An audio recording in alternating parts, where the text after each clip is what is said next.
Tonight they want to make their secrets public. This is their moment. Their grand unveiling. Langdon feared the Illuminati unveiling would have a special symmetry to it that he had not yet mentioned.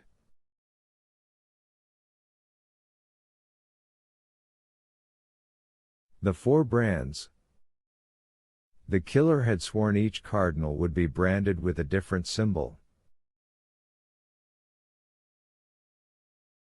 Proof the ancient legends are true, the killer had said. The legend of the 4 ambigrammatic brands was as old as the Illuminati itself: earth, air, fire, water, 4 words crafted in perfect symmetry. Just like the word Illuminati.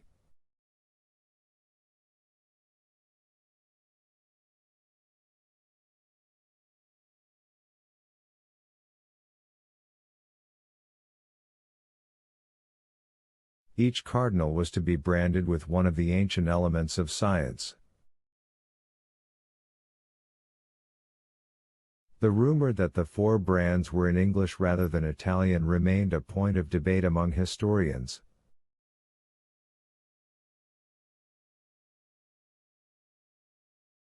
English seemed a random deviation from their natural tongue. And the Illuminati did nothing randomly.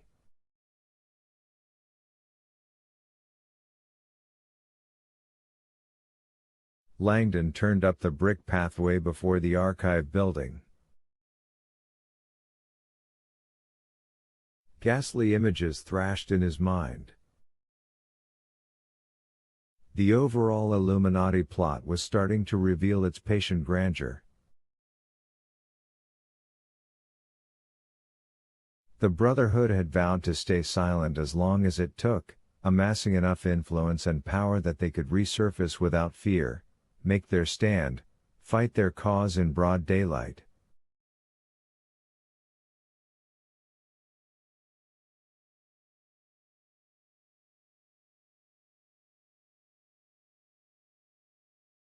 The Illuminati were no longer about hiding.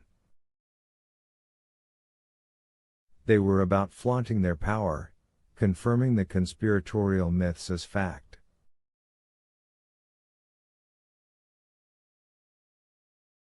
Tonight was a global publicity stunt. Vittoria said, "Here comes our escort." Langdon looked up to see a Swiss guard hurrying across an adjacent lawn toward the front door.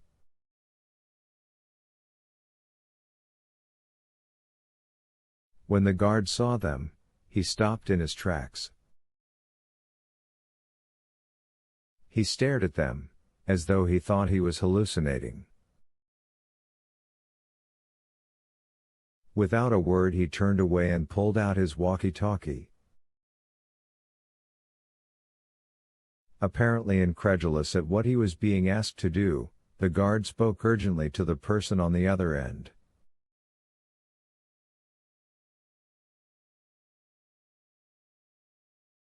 The angry bark coming back was indecipherable to Langdon, but its message was clear.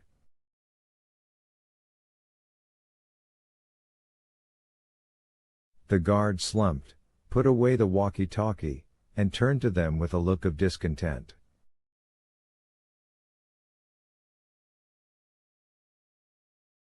Not a word was spoken as the guard guided them into the building. They passed through 4 steel doors, 2 passkey entries, down a long stairwell, and into a foyer with 2 combination keypads.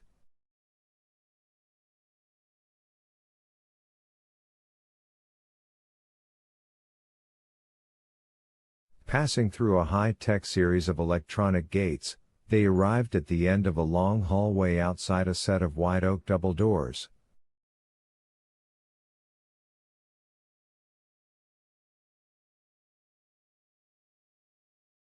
The guard stopped, looked them over again and, mumbling under his breath, walked to a metal box on the wall.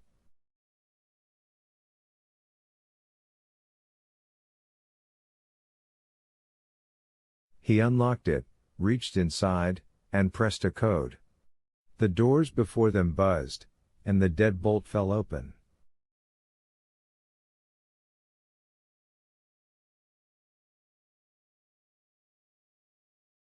The guard turned, speaking to them for the first time. The archives are beyond that door. I have been instructed to escort you this far and return for briefing on another matter.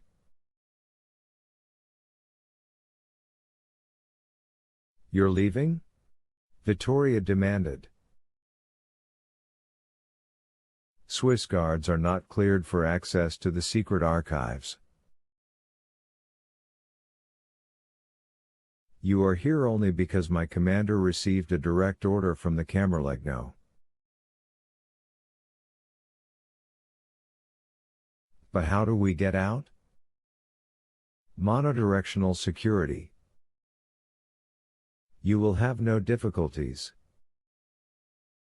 That being the entirety of the conversation, the guard spun on his heel and marched off down the hall.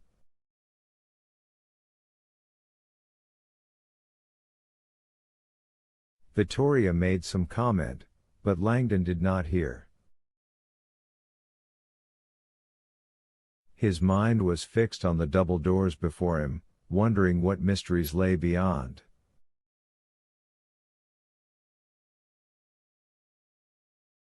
"47.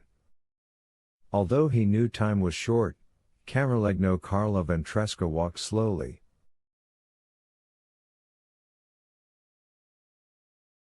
He needed the time alone to gather his thoughts before facing opening prayer. So much was happening. As he moved in dim solitude down the northern wing, the challenge of the past 15 days weighed heavy in his bones.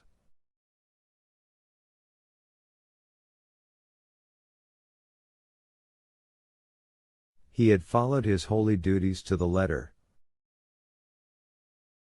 As was Vatican tradition, following the Pope's death, the Camerlegno had personally confirmed expiration by placing his fingers on the Pope's carotid artery, listening for breath, and then calling the Pope's name 3 times.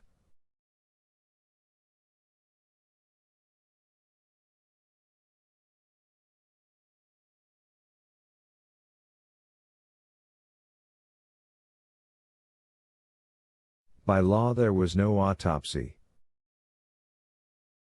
Then he had sealed the Pope's bedroom, destroyed the papal fisherman's ring, shattered the die used to make lead seals, and arranged for the funeral.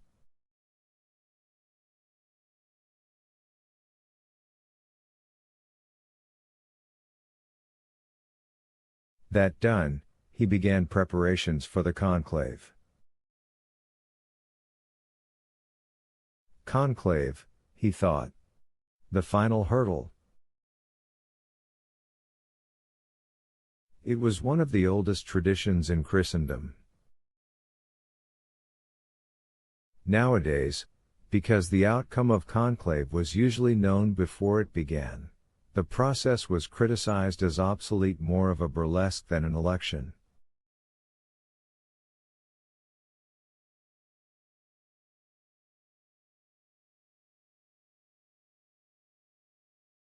The Camerlegno knew, however, this was only a lack of understanding.